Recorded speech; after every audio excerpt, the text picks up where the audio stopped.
This is the story of a man named Stanley. Stanley worked for a company in a big building where he was employee number 427. Employee number 427's job was simple. He sat at his desk in room 427 and he pushed buttons on a keyboard. Orders came to him through a monitor on his desk, telling him what buttons to push, how long to push them, and in what order. This is what employee 427 did every day of every month of every year. And although others might have considered it soul-rending, Stanley relished every moment that the orders came in, as though he had been made exactly for this job. And Stanley was happy. And then one day, something very peculiar happened. Something that would forever change Stanley. Something he would never quite forget. He had been at his desk for nearly an hour when he realized that not one single order had arrived on the monitor for him to follow. No one had showed up to give him instructions, call a meeting, or even say hi. Never in all his years at the company had this happened, this complete isolation. Something was very clearly wrong. Shocked, frozen solid, Stanley found himself unable to move for the longest time. But as he came to his wits and regained his senses, he got up from his desk and stepped out of his office.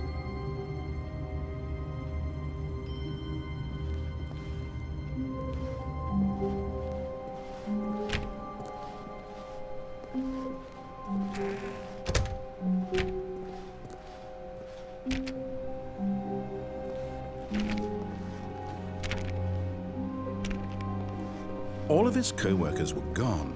What could it mean? Stanley decided to go to the meeting room. Perhaps he had simply missed a memo.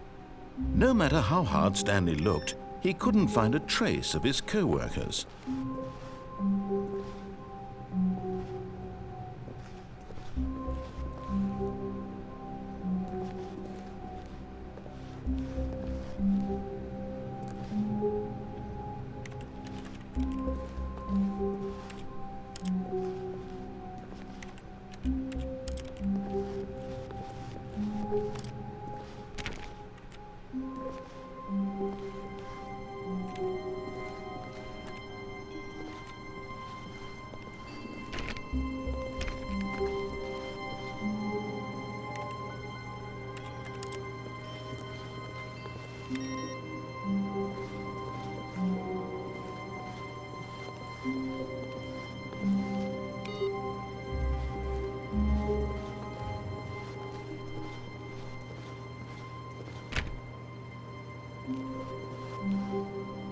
Stanley went around touching every little thing in the office, but it didn't make a single difference, nor did it advance the story in any way.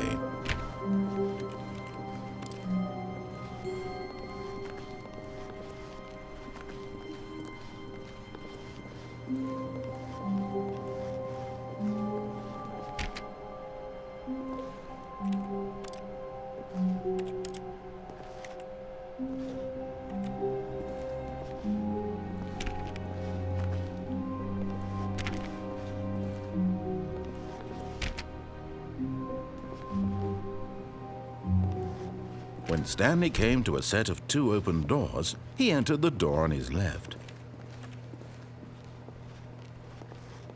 This was not the correct way to the meeting room, and Stanley knew it perfectly well. Perhaps he wanted to stop by the employee lounge first, just to admire it.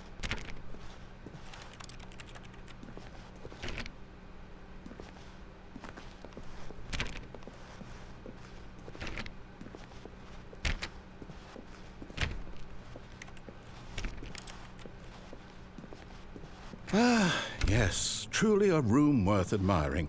It had really been worth the detour after all, just to spend a few moments here in this immaculate, beautifully constructed room. Stanley simply stood here, drinking it all in.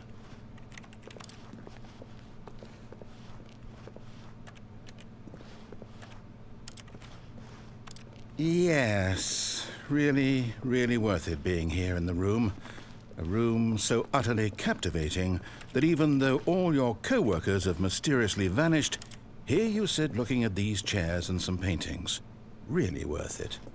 But eager to get back to business, Stanley took the first open door on his left.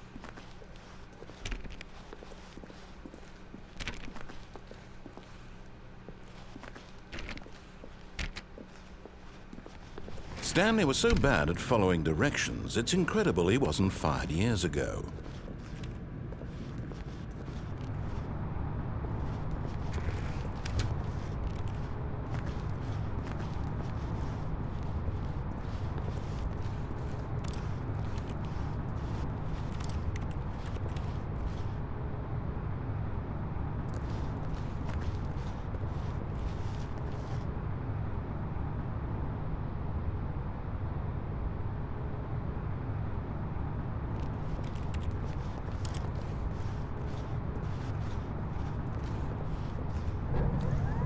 Look, Stanley, I think perhaps we've gotten off on the wrong foot here.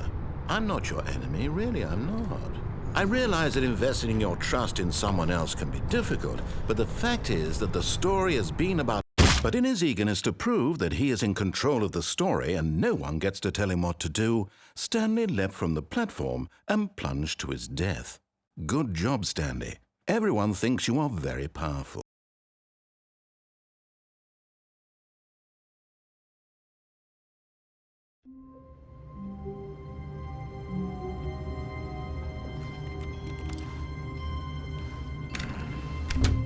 But Stanley simply couldn't handle the pressure.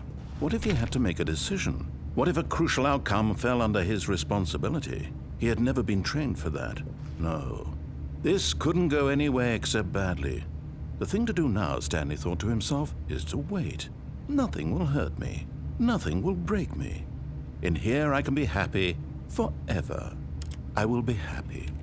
Stanley waited. Hours passed, then days.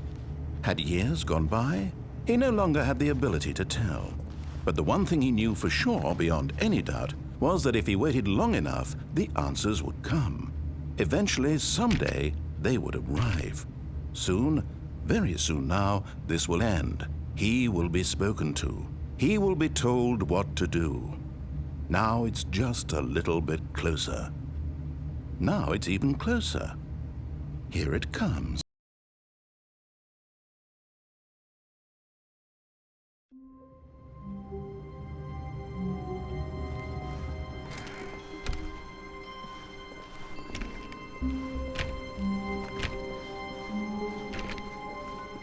When Stanley came to a set of 2 open doors, he entered the door on his left. This was not the correct way to the meeting room, and Stanley knew it perfectly well. Perhaps he wanted to stop by the employee lounge first, just to admire it. Wow, yes, this room. But eager to get back to business, Stanley took the first open door on his left.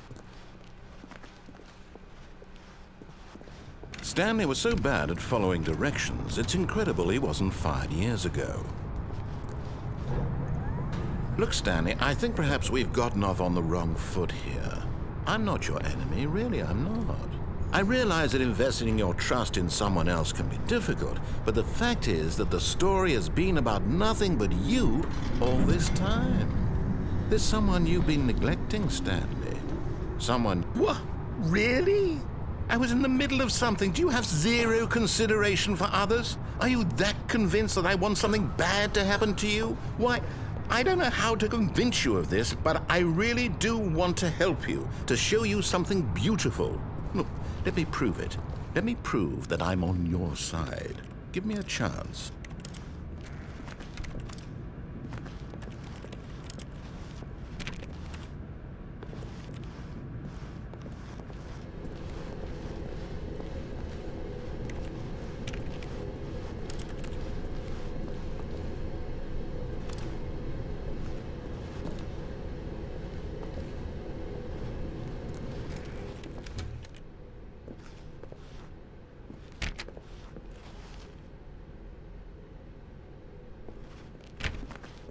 Now listen carefully, this is important. Stanley walked through the red door.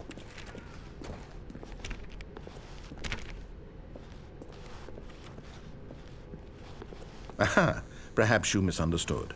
Stanley walked through the red door. I still don't think we're communicating properly. Stanley walked through the red door. All right, fine. Go ahead, Stanley. You want to know so badly what's out there? You want to find out what lies at the end of this road you've chosen? Well, don't let me stop you. You see? There's nothing here. I haven't even finished building this section of the map because you were never supposed to be here in the first place. Broken rooms, exposed developer textures. Is this what you had wanted? Was it worth ruining the entire story I had written out specifically for you? Do you not think I put a lot of time into that? Because I did. And in the end, it was all for nothing. Because this is what you wanted to see. Help me here, Stanley. Help elucidate these strange and unknowable desires of yours. What would have made this game better? What did you want to see? Vehicles? Skill trees? Work with me. You've given me absolutely nothing so far. Tell you what. Let me take a stab in the dark at a new design, and you can give me some feedback. There we go. A third option. This already feels leaps ahead of where we were before. Go ahead, Stanley. Take it for a spin.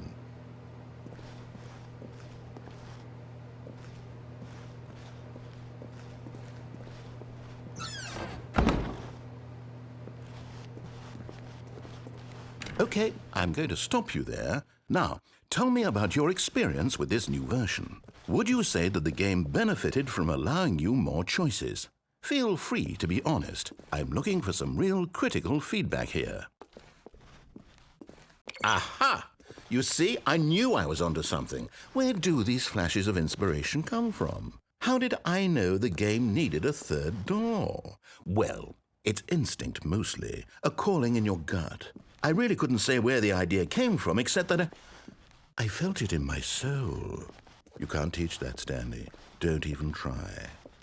Here, based on the data from your previous playthrough, I've compiled a new version. And to be perfectly candid, I think I've knocked it out of the park with this one. Let's take a look.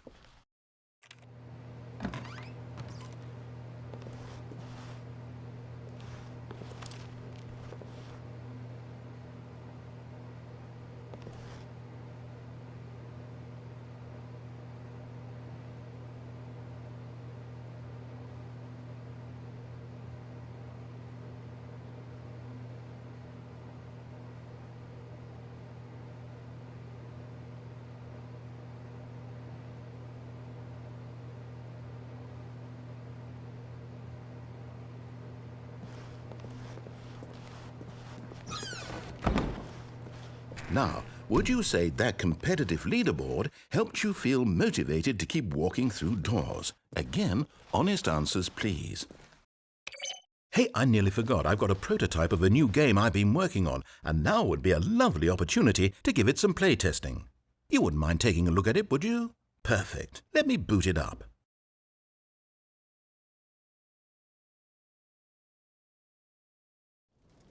In this game, the baby crawls left towards danger. You click the button to move him back to the right, and if he reaches the fire, you fail. It's a very meaningful game, all about the desperation and tedium of endlessly confronting the demands of family life. I think the art world will really take notice. But of course, the message of the game only becomes clear once you've been playing it for about 4 hours. So why don't you give it 4 hours of play to make sure it's effective? Be sure to keep notes on your experience.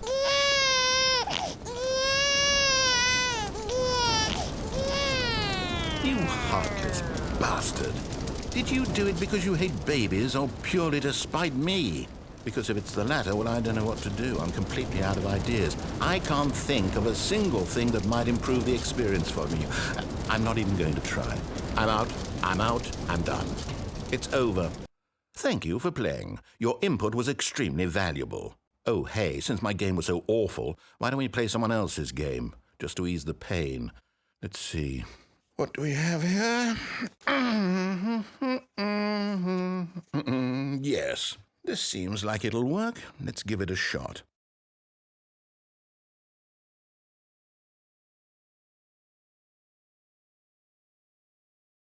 Well, Stanley, is this any better? At last, the one thing you've always desired. A game I had absolutely nothing to do with. But is it enough? Tell me that, Stanley. Will it ever be enough?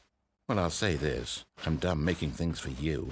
From now on, I will only create to fulfill a greater artistic purpose. Watch this, Stanley. I'm going to build a house.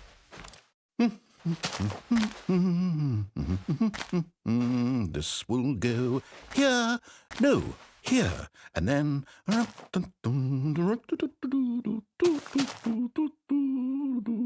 Let's see, what does it need? Yes, of course. And just to finish it all off, yes, it's complete.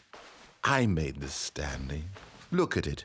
Gaze upon my work of art and feel ashamed at your own inadequacy. But you've only seen it from the outside. You've only gotten half the experience. Please, step inside and make yourself comfortable. Isn't it grand? Isn't it perfect? It could only be better if... Wait, that's it. We must rebuild it out of diamond. Diamond everything. Yes. Come along, Stanley. We have to go mining.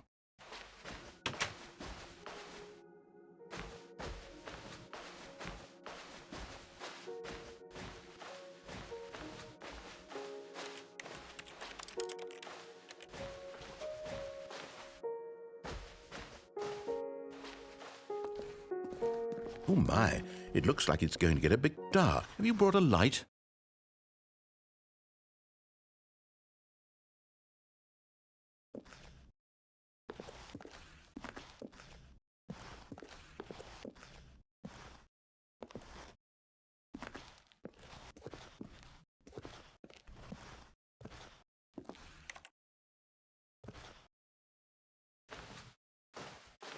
Oh, no.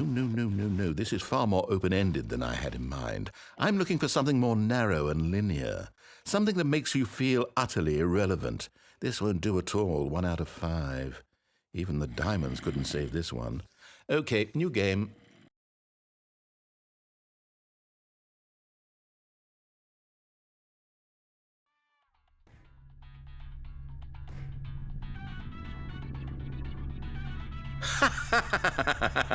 Yes! I don't even know what this game is, but I love it.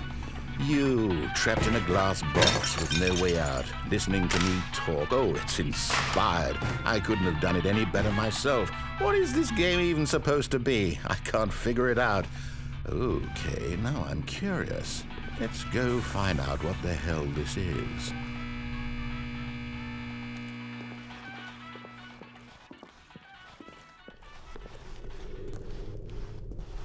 Oh, it's a puzzle. Critical thinking, Stanley. Your forte. Genius.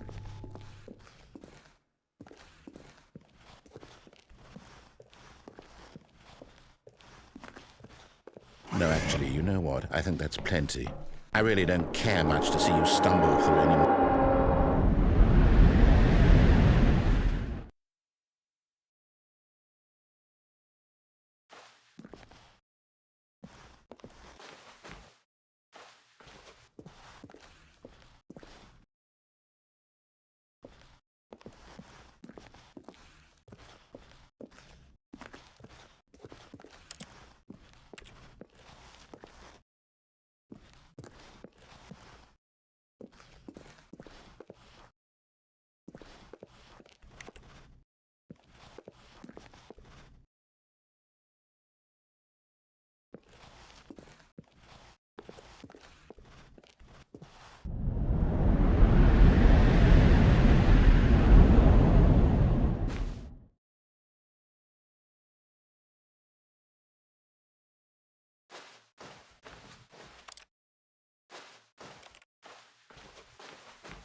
I wonder what he found.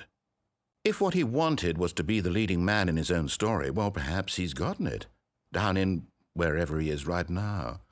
I wonder if he's happy with his choice, and if he's learned the heavy cost that comes with it. He'll understand soon what I was trying to tell him. He needs me. Someone who will wrap everything up at the end, to make sense out of the chaos and the fear and the confusion. That's who I am. That is what I mean to this world. Oh, yes. Yes, I'll be back. There's no other way.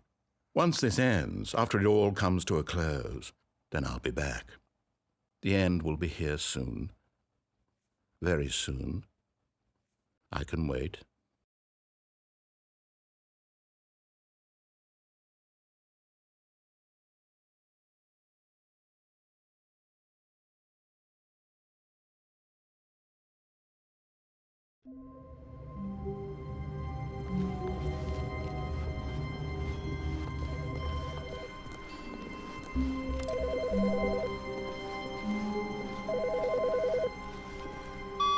Hi, Stanley.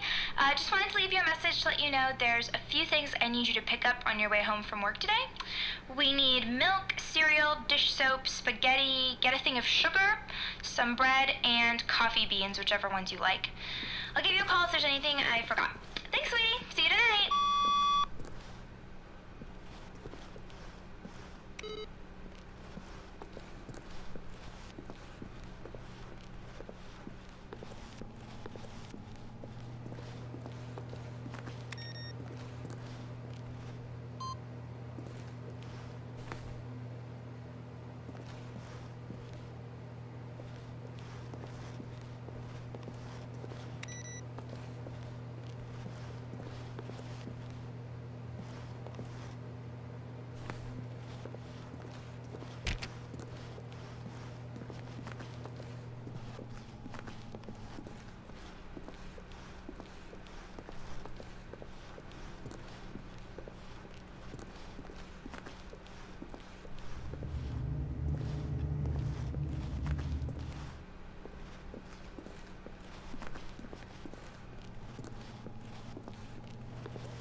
When Stanley came to a set of 2 open doors, he entered the door on his left.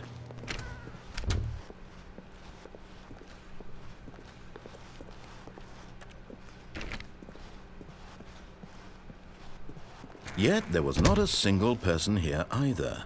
Feeling a wave of disbelief, Stanley decided to go up to his boss's office, hoping he might find an answer there.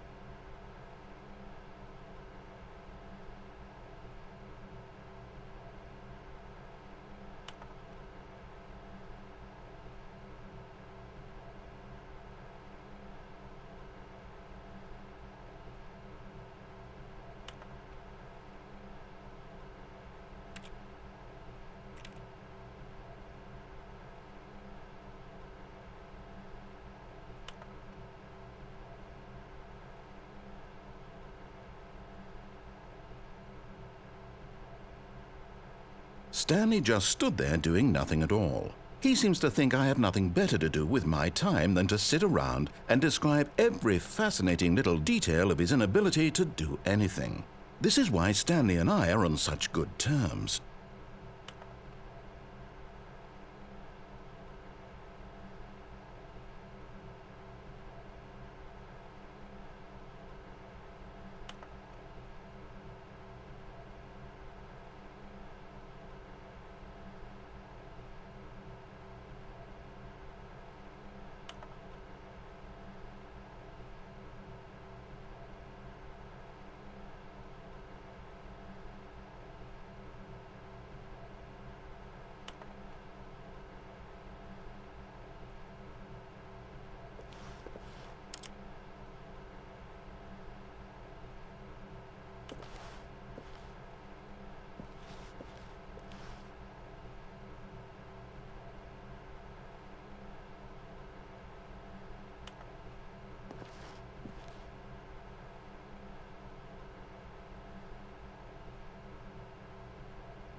Stanley stepped into the broom closet, but there was nothing here, so he turned around and got back on track.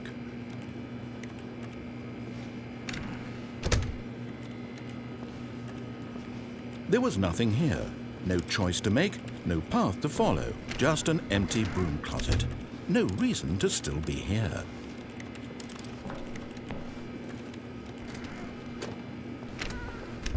It was baffling that Stanley was still just sitting in the broom closet. He wasn't even doing anything. At least if there was something to interact with, he'd be justified in some way. As it is, he's literally just standing there doing sweet FA.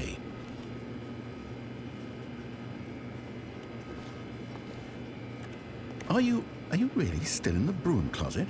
Standing around doing nothing? Why? Please offer me some explanation here. I'm genuinely confused.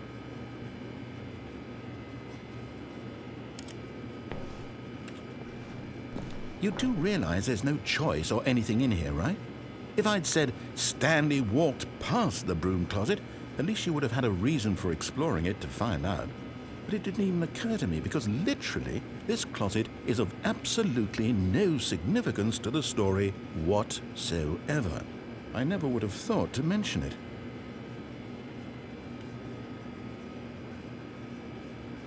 Maybe to you this is somehow its own branching path. Maybe when you go talk about this with your friends, you'll say, "Oh, did you get the broom closet ending? The broom closet ending was my favorite." I hope your friends find this concerning.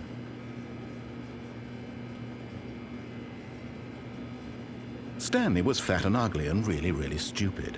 He probably only got the job because of a family connection. That's how stupid he is. That or with drug money. Also, Stanley is addicted to drugs and hookers. Well, I've come to a very definite conclusion about what's going on right now. You're dead.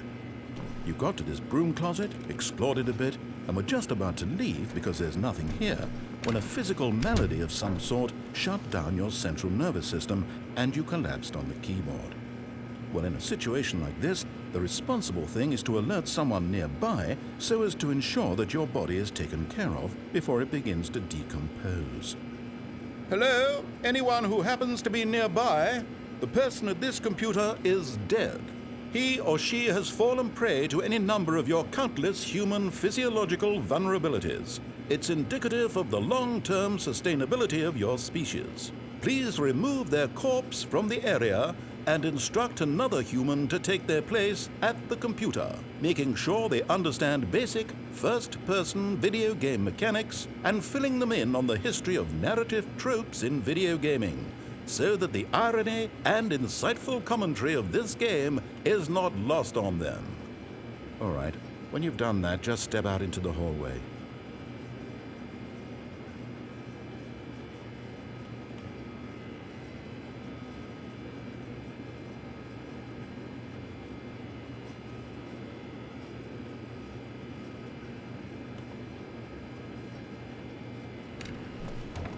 Ah, second player. It's good to have you on board. You too? Unbelievable. I'm at the mercy of an entire species of invalids. Perhaps there's a monkey nearby you can hand the controls to. A fish? Fungus? Look, you can hammer out the details. I'm not particularly picky. I'll just be waiting for when you're ready to pick up the story again.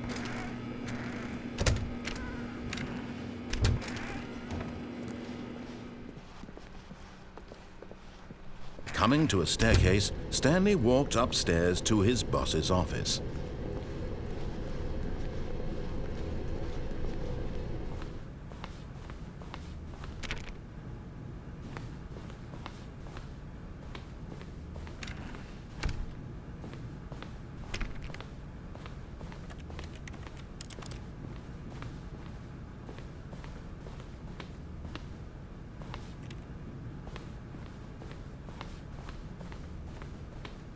Stepping into his manager's office, Stanley was once again stunned to discover not an indication of any human life. Shocked, unraveled, Stanley wondered in disbelief who orchestrated this. What dark secret was being held from him? What he could not have known was that the keypad behind the boss's desk guarded the terrible truth that his boss had been keeping from him. and so the boss had assigned it an extra secret PIN number, 2845. But of course, Stanley couldn't possibly have known this.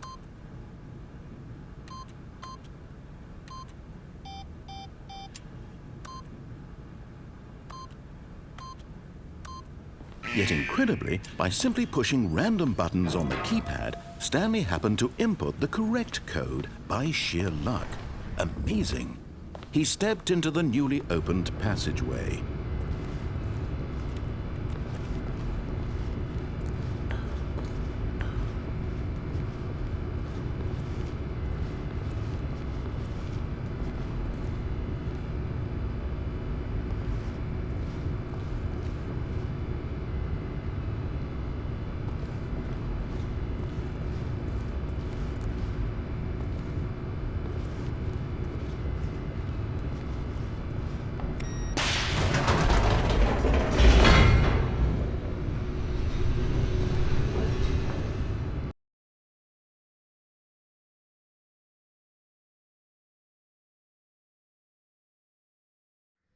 Descending deeper into the building, Stanley realized he felt a bit peculiar. It was a stirring of emotion in his chest, as though he felt more free to think for himself, to question the nature of his job. Why did he feel this now, when for years it had never occurred to him? This question would not go unanswered for long.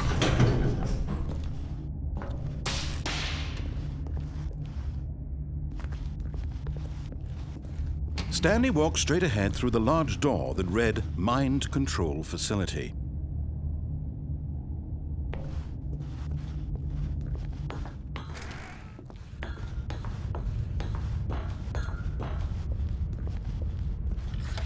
The lights rose on an enormous room packed with television screens.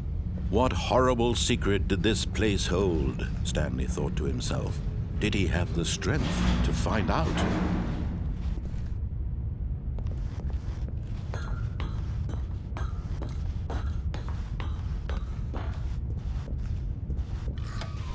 Now the monitors jumped to life, their true nature revealed. Each bore the number of an employee in the building, Stanley's co-workers. The lives of so many individuals reduced to images on a screen, and Stanley, one of them, eternally monitored in this place where freedom meant nothing.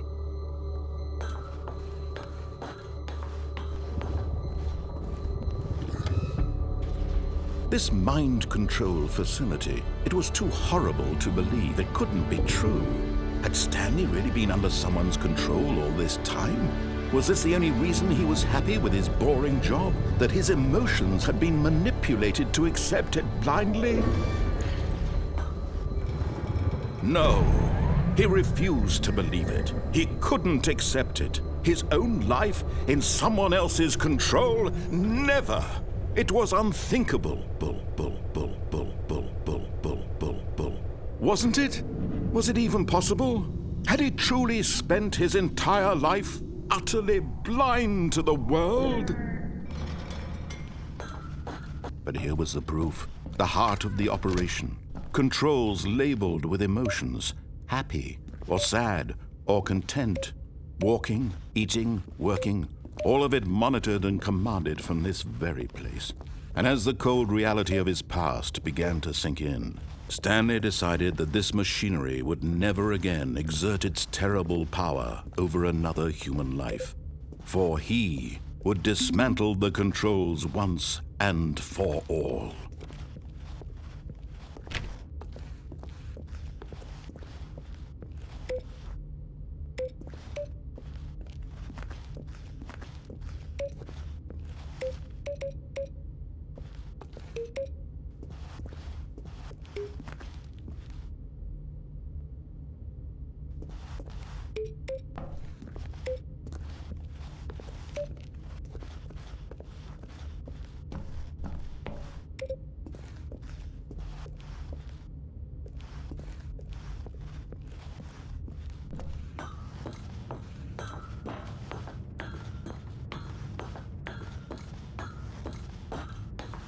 And when at last he found the source of the room's power, he knew it was his duty, his obligation, to put an end to this horrible place and to everything it stood for.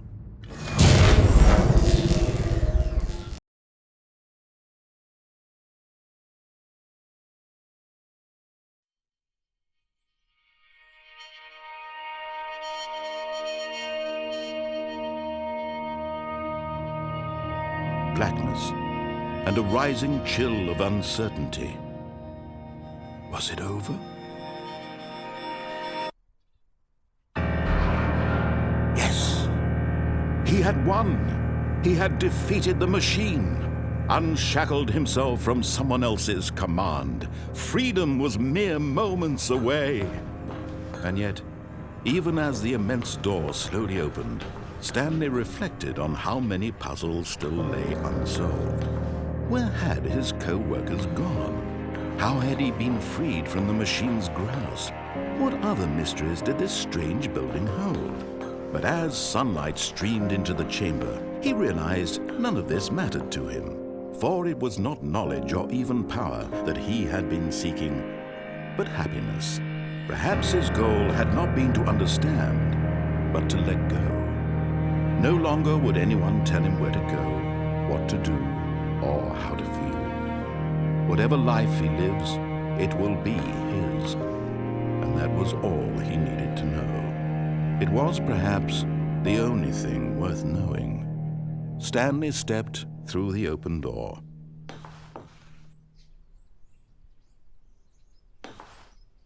Stanley felt the cool breeze upon his skin, the feeling of liberation, the immense possibility of the new path before him. This was exactly the way, right now, that things were meant to happen. And Stanley was happy.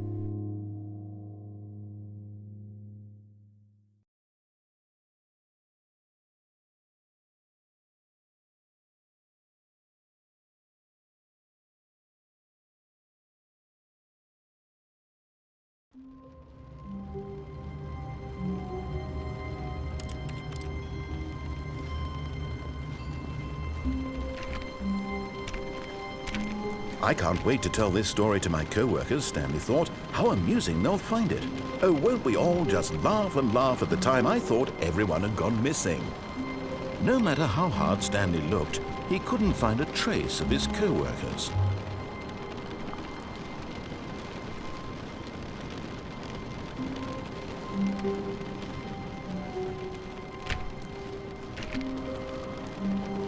Stanley went around touching every little thing in the office, but it didn't make a single difference, nor did it advance the story in any way.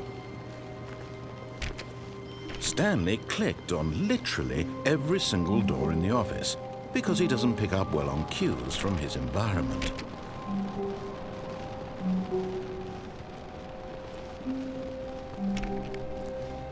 Oh, please. Are you really just doing this for the achievement? Click a door 5 times. Is that all that you think an achievement is worth? No. I can't just give these merits away for such little effort. A measly 5 clicks. Now suppose you were to click the door 20 times. I would say that's the kind of effort that warrants recognition. I have to say I'm still not feeling the satisfaction of witnessing true effort for a noble cause. Perhaps 50 clicks will do it. Yes.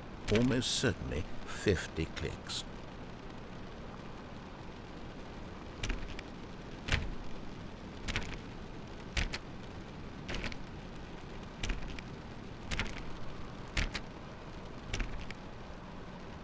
No, I'm still not feeling it.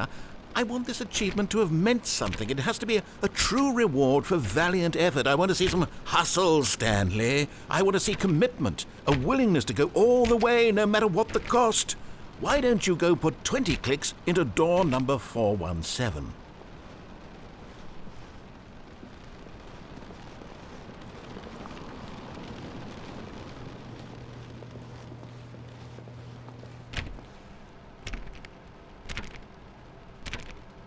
Oh, great. Now, go click a few times on door 437.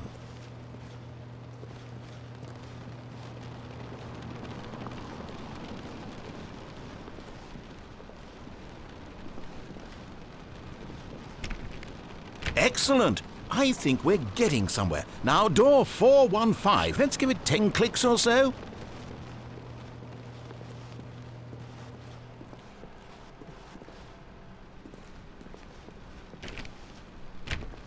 Now, back to door number 437.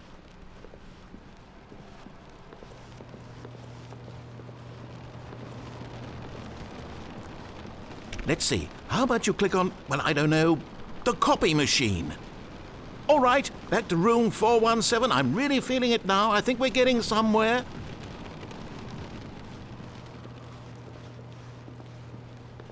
Okay, now go climb on employee 419's desk.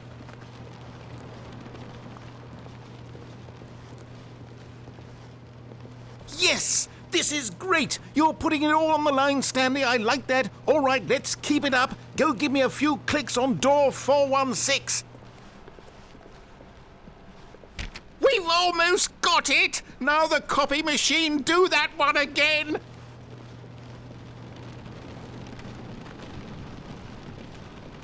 Finish it off, Stanley! 5 clicks on door 430! Yes! We did it! Oh, wow. That felt amazing. Oh, you really earned it, Stanley. Nothing could hold you back. Yes, I'm very proud of how far we've come today. Just think, only a few minutes ago you believed an achievement was worth 5 little clicks. Really now, what were you thinking?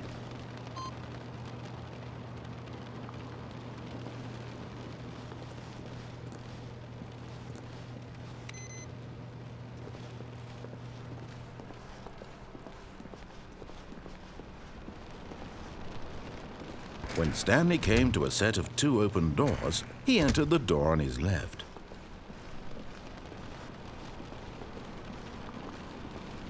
Yet there was not a single person here either. Feeling a wave of disbelief, Stanley decided to go up to his boss's office, hoping he might find an answer there.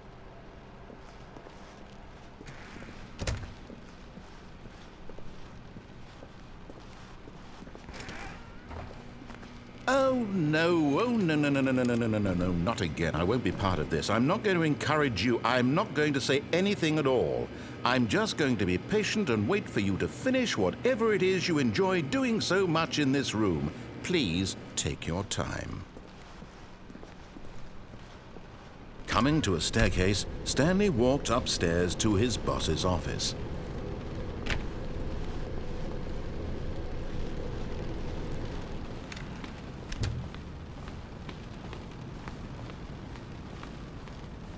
Stepping into his manager's office, Stanley was once again stunned to discover not an indication of any human life. What could it mean? Stanley wondered aloud to nobody. He began wildly tearing through papers on the boss's desk, pulling books off the shelf, looking behind paintings, desperate for clues to his situation. But his attention was caught by a keypad behind the boss's desk. What could its purpose be? In fact, this keypad guarded the terrible secret that lay buried below his feet. Stanley was in such a rush to get through the story as quickly as possible, he didn't even have a single minute to just let the narrator talk. That kind of anxiety isn't healthy, so he relaxed for a few moments with some calming New Age music.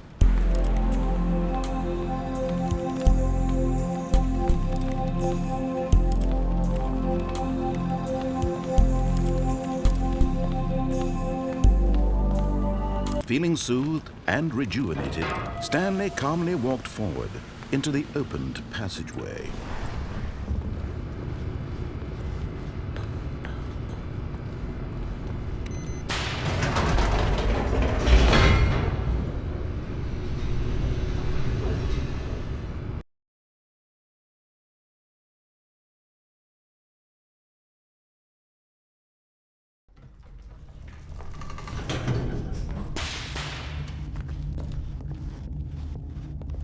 Stanley walked straight ahead through the large door that read Mind Control Facility.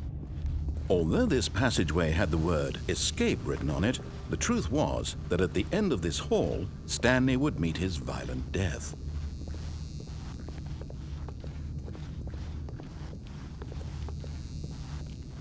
The door behind him was not shut. Stanley still had every opportunity to turn around and get back on track. At this point, Stanley was making a conscious, concerted effort to walk forward and willingly confront his death.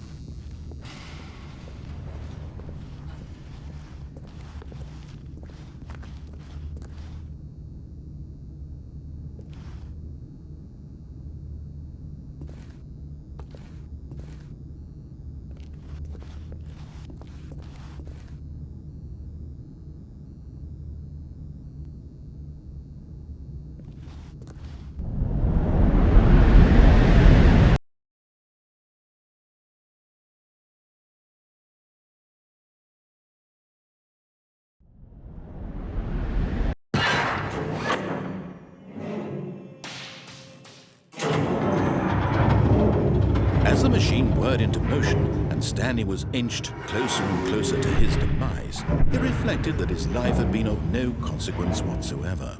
Stanley can't see the bigger picture. He doesn't know the real story, trapped forever in his narrow vision of what this world is. Perhaps his death was of no great loss, like plucking the eyeballs from a blind man. So he resigned and willingly accepted this violent end to his brief and shallow life. Farewell, Stanley.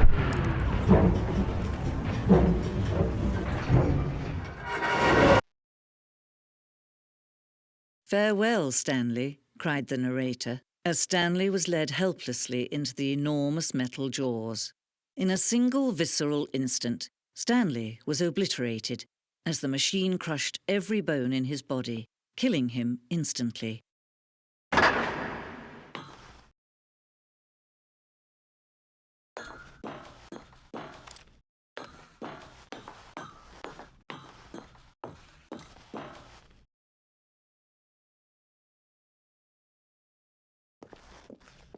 And yet it would be just a few minutes before Stanley would restart the game, back in his office, as alive as ever. What exactly did the narrator think he was going to accomplish?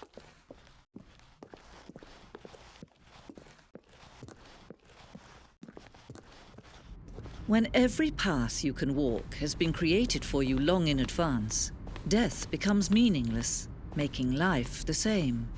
Do you see now? Do you see that Stanley was already dead from the moment he hit start?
Oh, look at these two.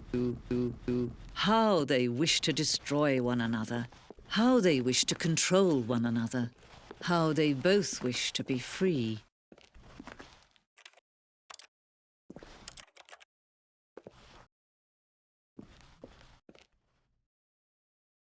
Can you see? Can you see how much they need one another?